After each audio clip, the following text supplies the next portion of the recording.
하나님의 말씀은 빌립보서 4장 10절입니다. 신약성경 323면 빌립보서 4장 10절에서 13절까지 봉독해 드리겠습니다.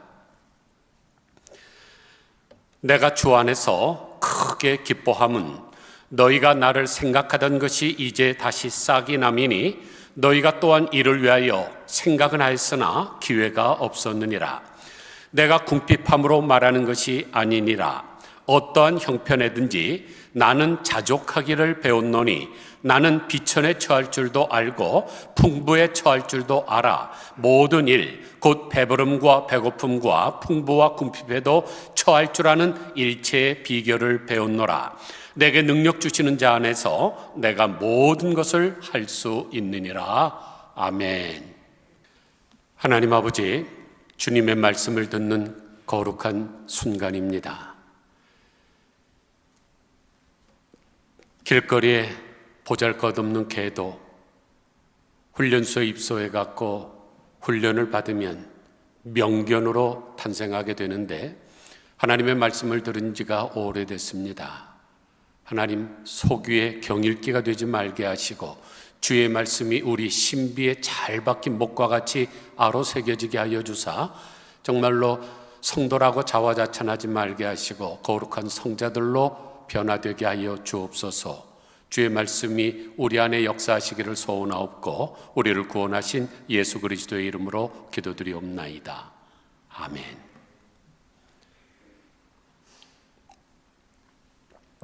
사랑하는 성도 여러분, Very seriously, 아주 심각하게 여러분에게 묻습니다. 행복하십니까? 아니면 불행하십니까? 행복하지 않다면 왜 그러십니까? 세상 만사의 모든 것에 원인과 결과가 있습니다. 그러므로 행복하신 분도 원인이 있고 불행하신 분도 원인이 있습니다. 자동차에 기름을 넣어야 쌩쌩 달리고 기름이 떨어지면 푸르륵 하고 꺼지는 것과 마찬가지 원리죠. 그러면 여러분은 지금 행복하기 위해서 무엇을 하고 계십니까?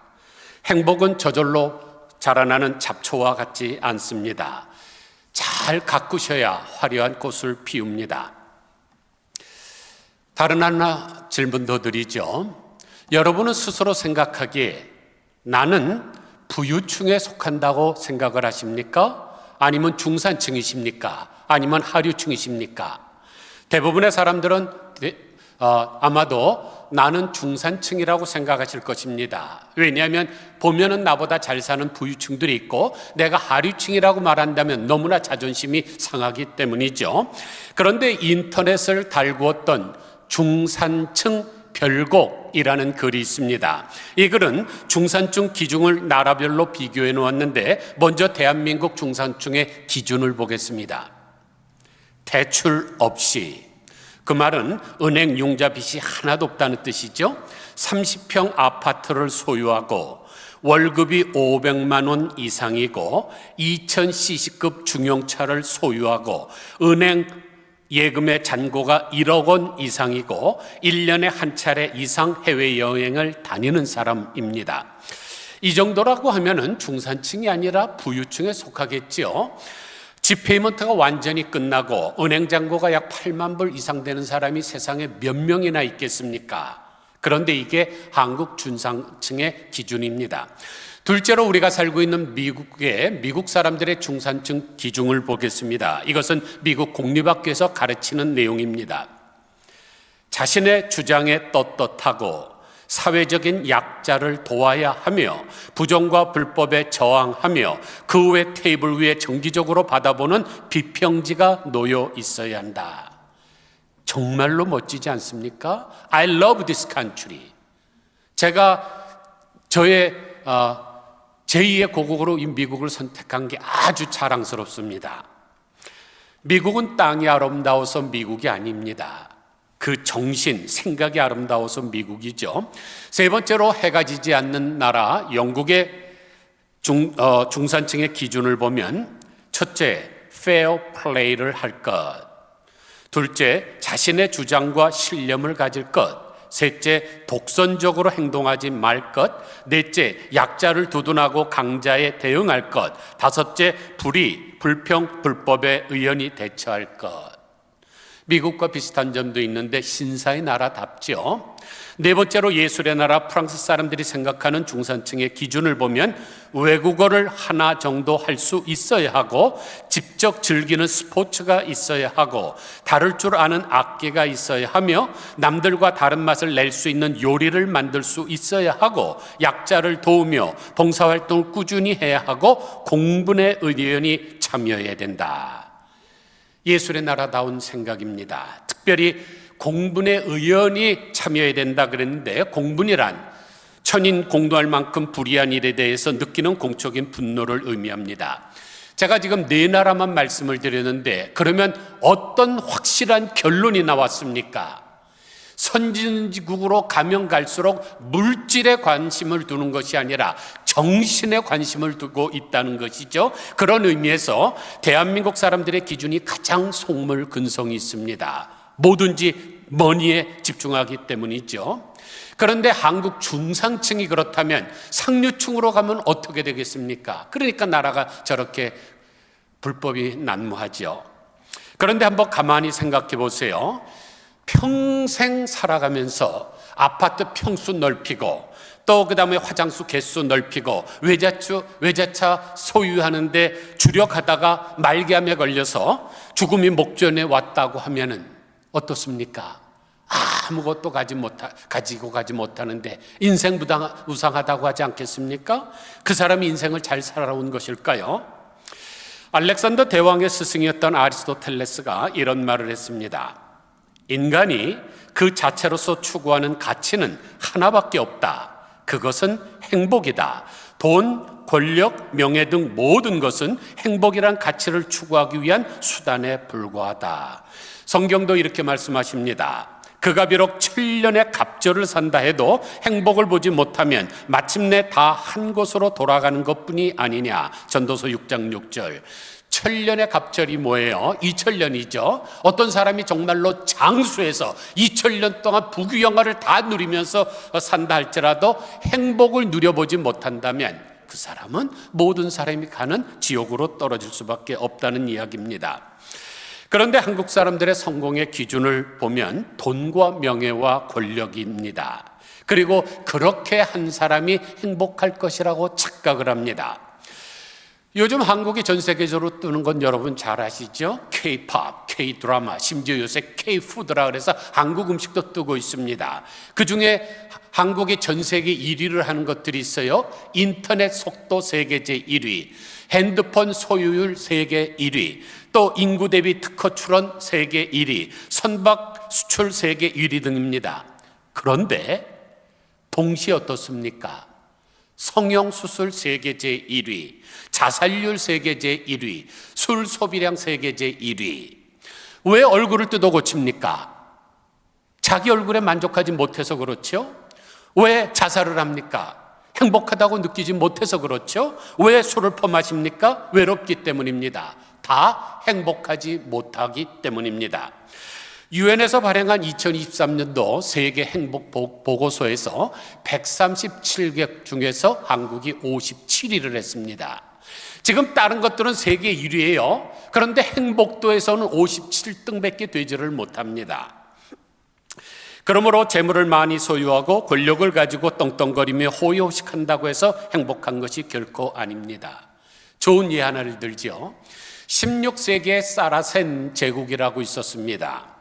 세계 최고의 강대국이었죠. 그런데 그때 왕인 압둘라 하만 3세는 39년 동안 그 강대국을 다스리면서 부귀영화를 누렸습니다.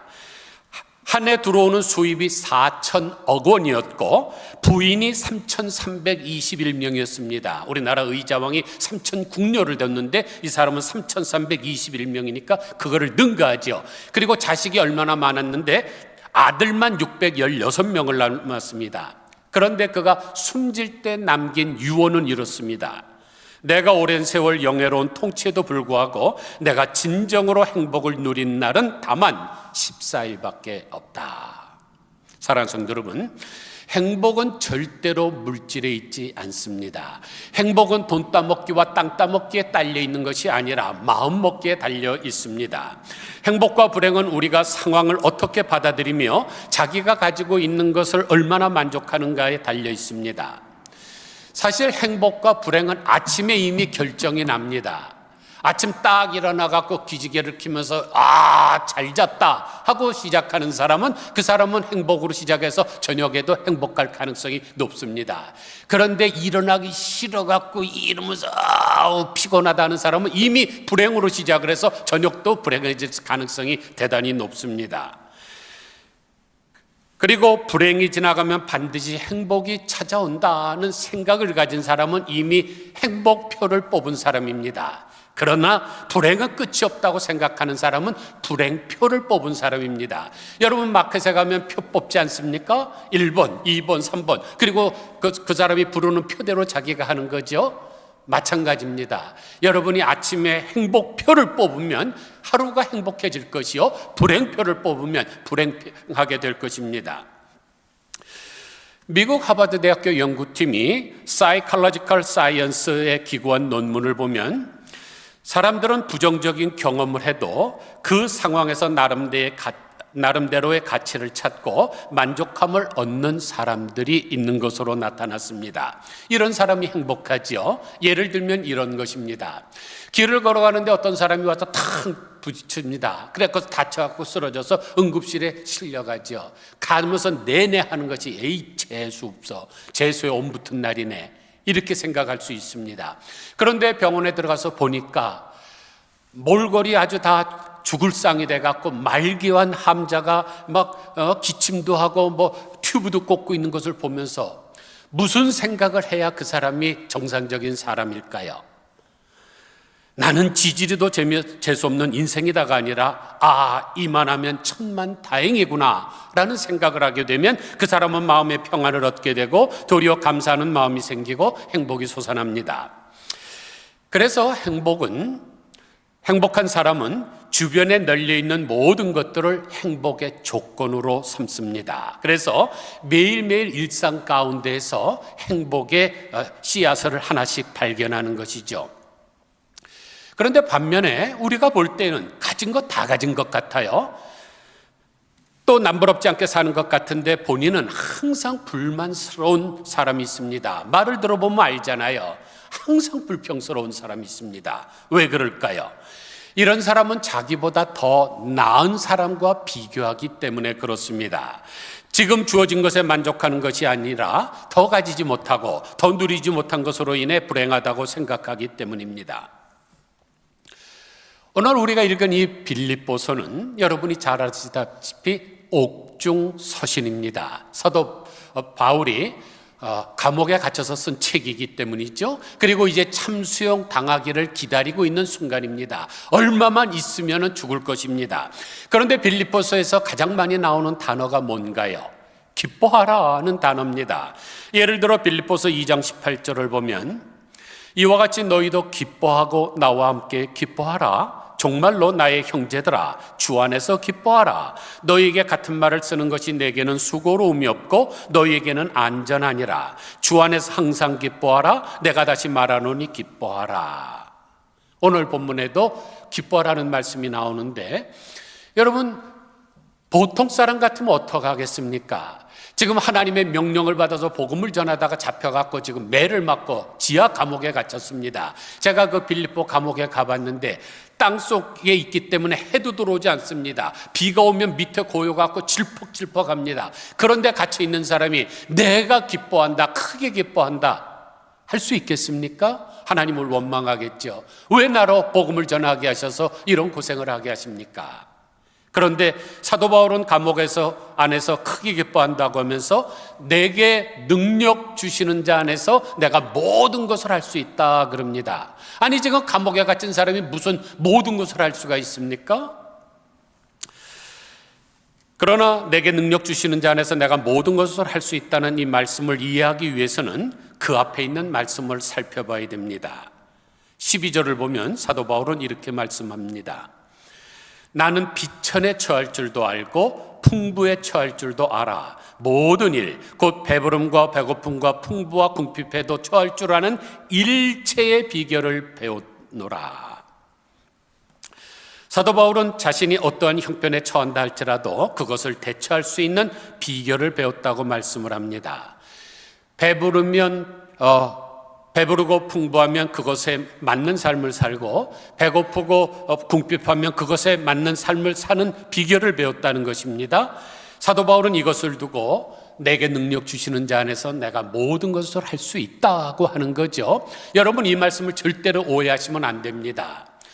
오순절 교단의 일부 사람들 또는 어떤 돌팔이 목사들은 내가 능력 주시는 자 안에서 모든 것을 할 수 있다고 선언을 합니다. 그러면 일제시대 때 주기철 목사님, 손양원 목사님 다 개죽음 당한 거죠. 내가 모든 것을 다 할 수 있는데 칼이 들어와도 안 죽을 거 아닙니까? 내가 왜 말기암에 걸려서 죽습니까? 또 문 닫는 교회가 왜 있겠습니까? 그러면 사도 바울이 말하는 일체의 비결이 무엇일까요? 어떤 형편 가운데도 그것에 걸맞는 삶을 살 수 있는 비결이 무엇일까요? 11절에 나옵니다. 내가 궁핍함으로 말하는 것이 아니니라. 어떠한 형편에든지 나는 자족하기를 배웠노라.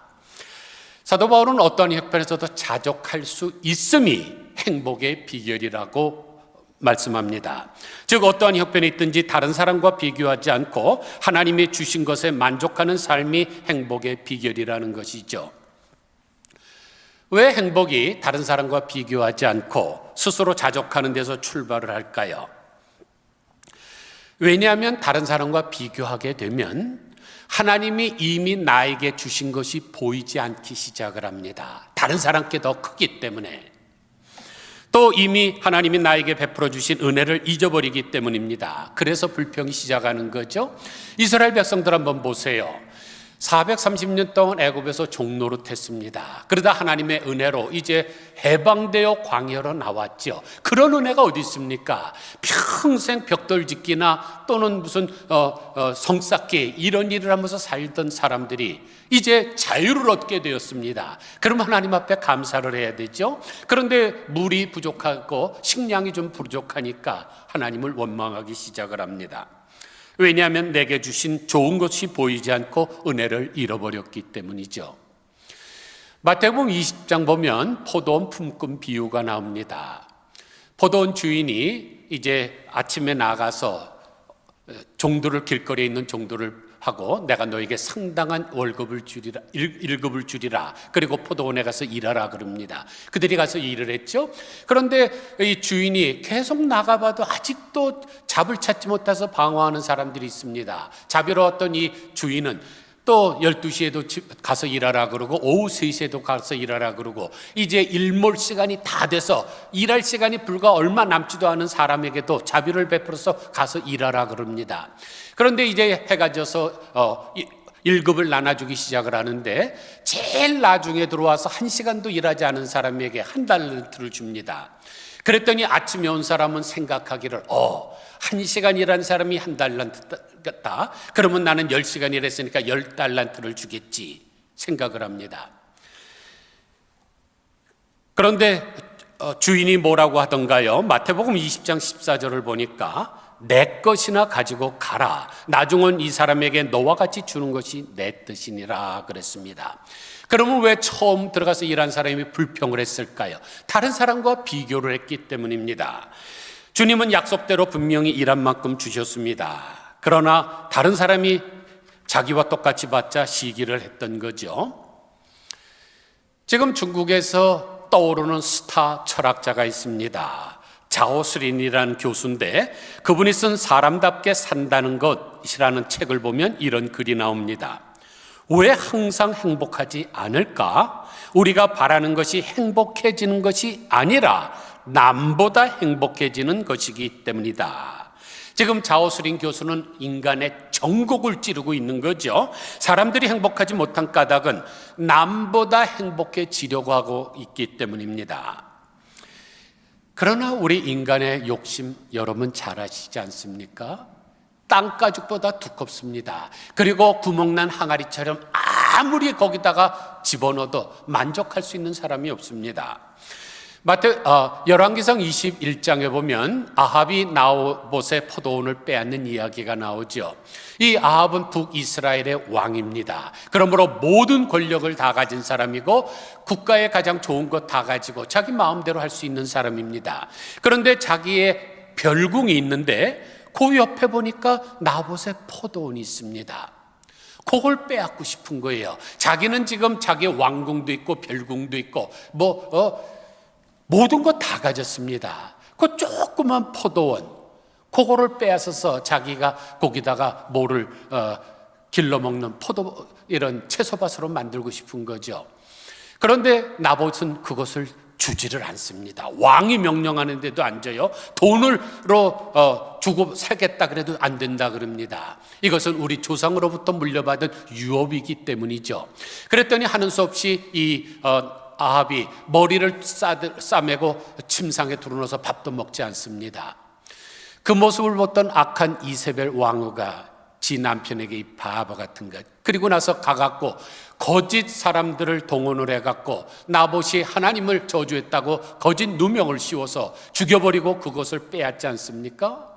그런데 결과는 어떻게 됐습니까? 그 일로 인해서 아합과 이세벨은 아주 비참하게 죽습니다. 성경에서 가장 비참하게 죽습니다. 자기 것에 만족하지 못하고 다른 사람 것을 빼앗았기 때문이죠. 그러므로 우리는 다른 사람과 비교하면서 불평불만을 하지 말아야 됩니다. 욕심을 버리고 하나님이 나에게 주신 것을 자족하면서 살아야 됩니다.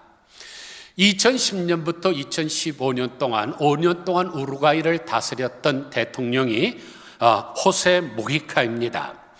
그런데 이 무히카 대통령은 자기가 대통령으로서 받는 월급의 3분의 2, 그러니까 30만 원을 받았다면 20만 원을 가난한 사람들에게 나눠주고 3분의 1만으로 생활을 했습니다.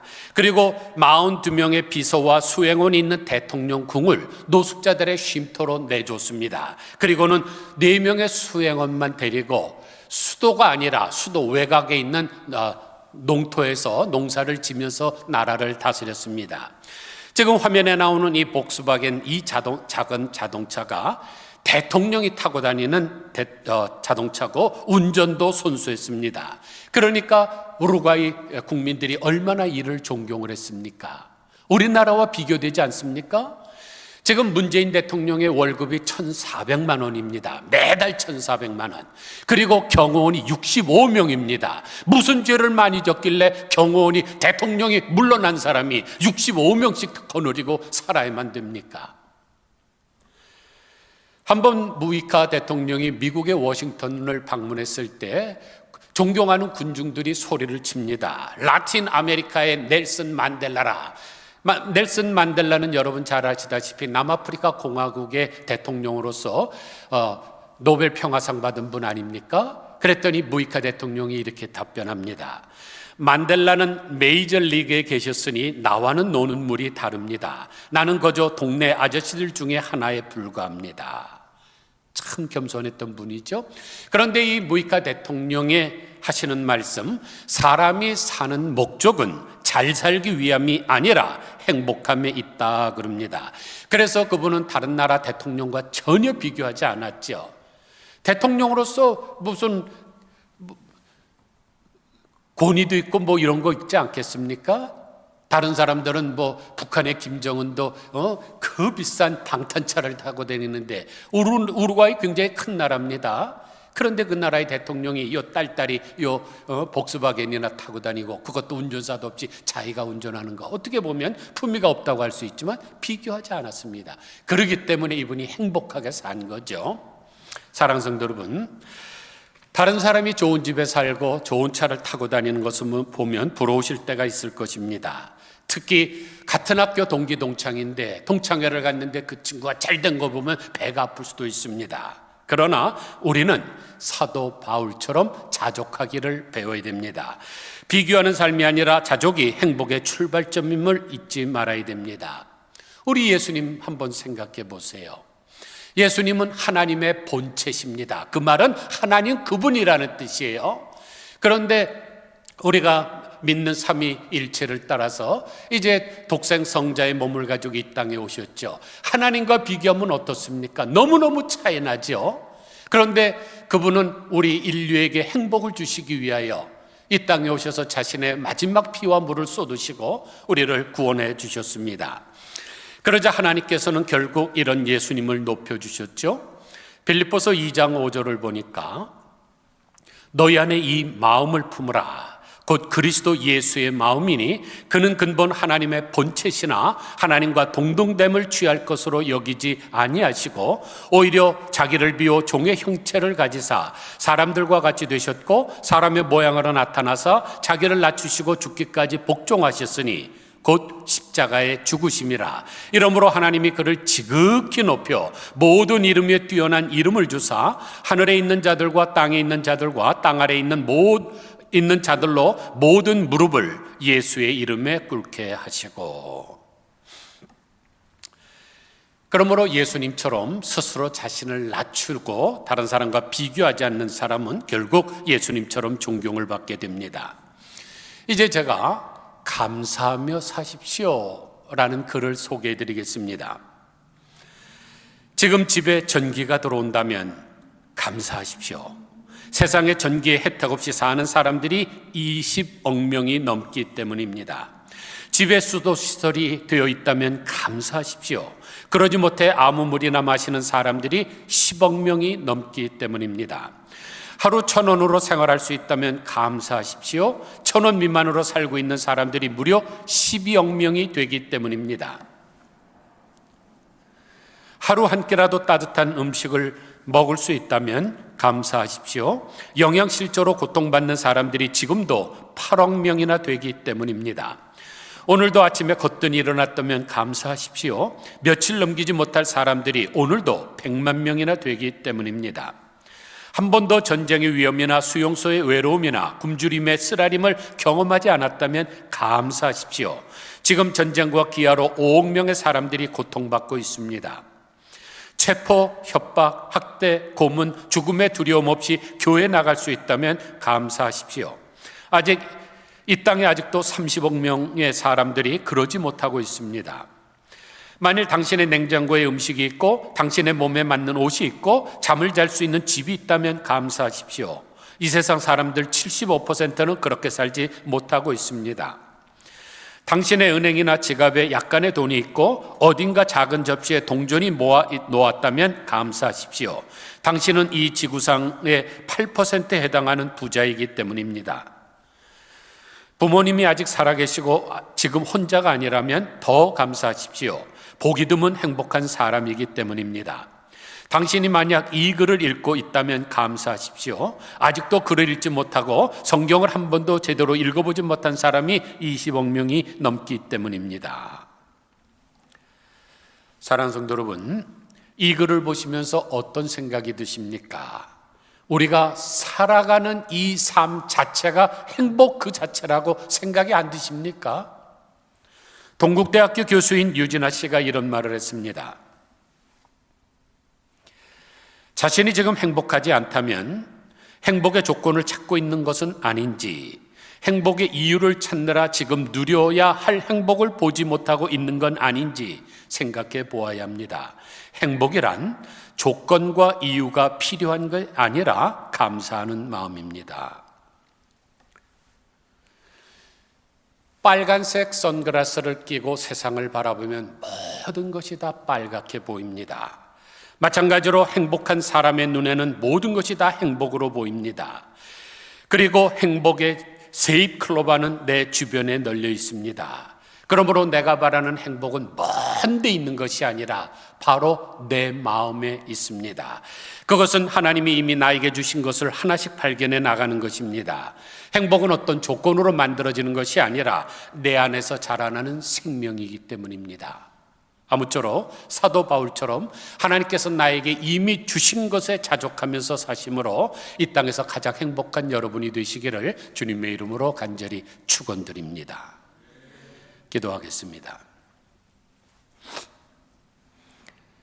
하나님 아버지, 감사하며 사십시오. 글을 읽으면서 마음에 찔립니다. 우리는 다 가졌습니다. 그런데도 행복하지 못하다면 하나님 앞에 불충하는 것인 줄 압니다. 다른 사람과 비교하지 말게 하옵소서. 우리 한민족에 가진 중산층의 기준이 선진국에 따라가려면 아직 멀었습니다. 뭐든지 돈에만 집중해 있고 정신은 멍해갖고 살아가는 모습, 하나님 기뻐하시지 않을 줄 압니다. 정말로 미국 사람들처럼, 영국 사람들처럼, 프랑스 사람들처럼 약자를 도우며 불의를 보면 분연히 일어날 수 있게 하시고 공분을 느낄 수 있는 그런 정신적 자세를 갖게 하여 주시옵소서.